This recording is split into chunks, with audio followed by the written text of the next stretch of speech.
Well, hello everybody, and first of all, I would just like to acknowledge the land that we are meeting on today, like our First Nations people have for over 60,000 years, and they've been looking after the land for us.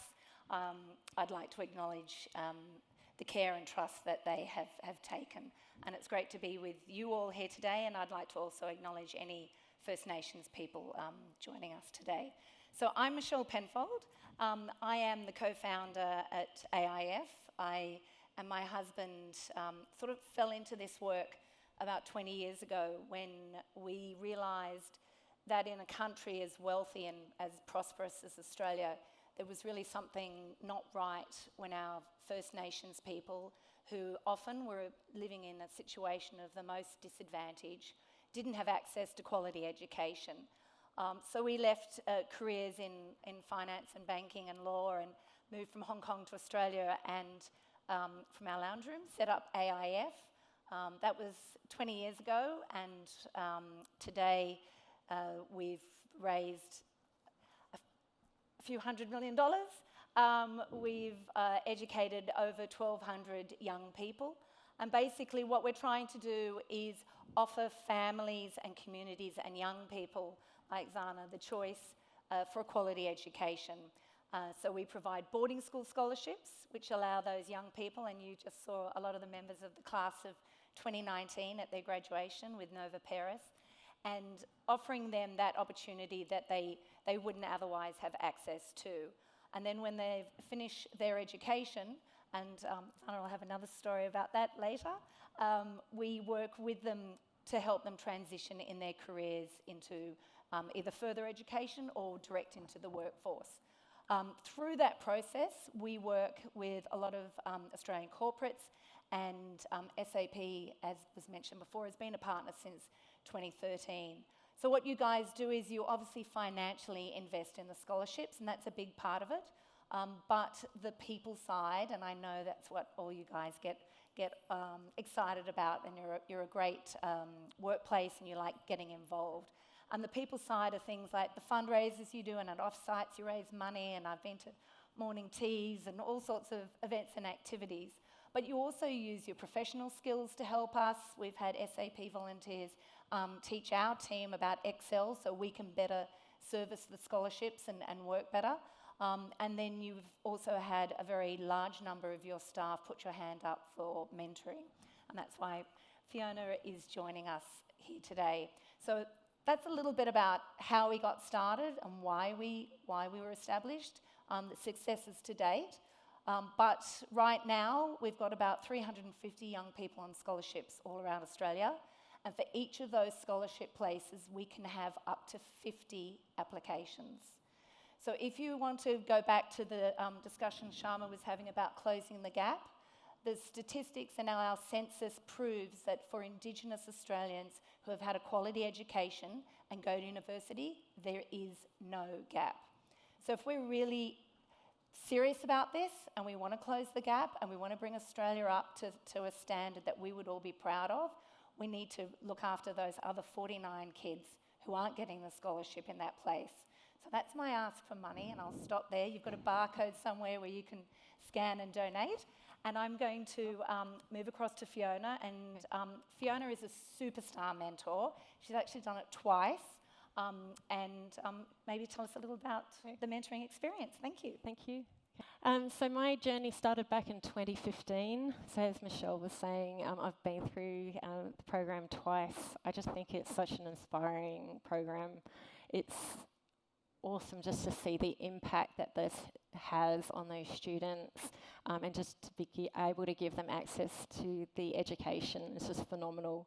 And it's just an amazing journey just to be on with these teenagers and see it from their perspective and be on that journey of like going through their HSC and then potentially working out what they want to do next, whether that's university or working, where their careers end up going. So I just want to really call that out, that's been a really fantastic experience for me. And also I really want to make sure that I'm calling out that the AIEF really set you up for success. So right from the beginning, it's such a well-orchestrated process. We're really on that journey with them, and it's just so inspiring, and I really recommend it to anyone. Thank you. All Thank right. you, Fiona. Okay. I think like I call Fiona a superstar mentor. I think, it's obvious what you can get out of it. As you're there to give to the student, but actually you're learning so much to yourself. But most importantly, our superstar of the stage, Xhana, why don't you tell us a little about coming to Penfold, your hopes and dreams, perhaps, what some of the hardships along the way, and I suppose that transition point from school into your studies and how that came about. Yeah, sure. So, hi, my name is Xhana. I'm a proud Gomeroi woman from Lightning Ridge, and from 2014 to 2019, I attended Penfold Ladies College. So I went to boarding school, and in my first year, I did have a mentor, and I remember meeting up with my mentor and coming from a small rural town to Sydney. It was very daunting, it was very scary. I was only turning 13, and having a mentor, I felt really supported, and just someone was there that I could talk to about my problems, my worries, and then also just to just have additional support.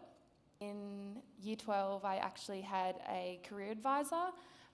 This person just really helped me with figuring out what I want to do for uni after school, how to apply, what pathways are available, because I know I did want to go into the medical field.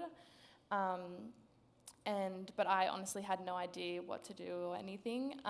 So that really helped. And through having that career advisor, I actually found out about the pre-med program through Nirrigili at UNSW.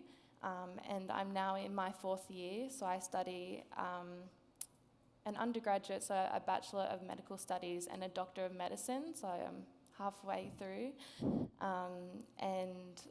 So after I graduate, I hope to do some rural work, maybe with the Royal Flying Doctors, and then also help work towards closing the gap between Indigenous and non-Indigenous Australians, especially in the paediatrics and women's health sector as well. So, I've definitely, thank you. Yeah, for sure. AIEF gave me this opportunity to go to a boarding school in Sydney and network with people, develop my skills, and so thank you to AIEF. Thank you. Yeah. When we actually started AIEF, it was in response to a previous fund that Andrew and I had set up, which was for one boys' boarding school. And that school could take up to 40 Indigenous boys each year.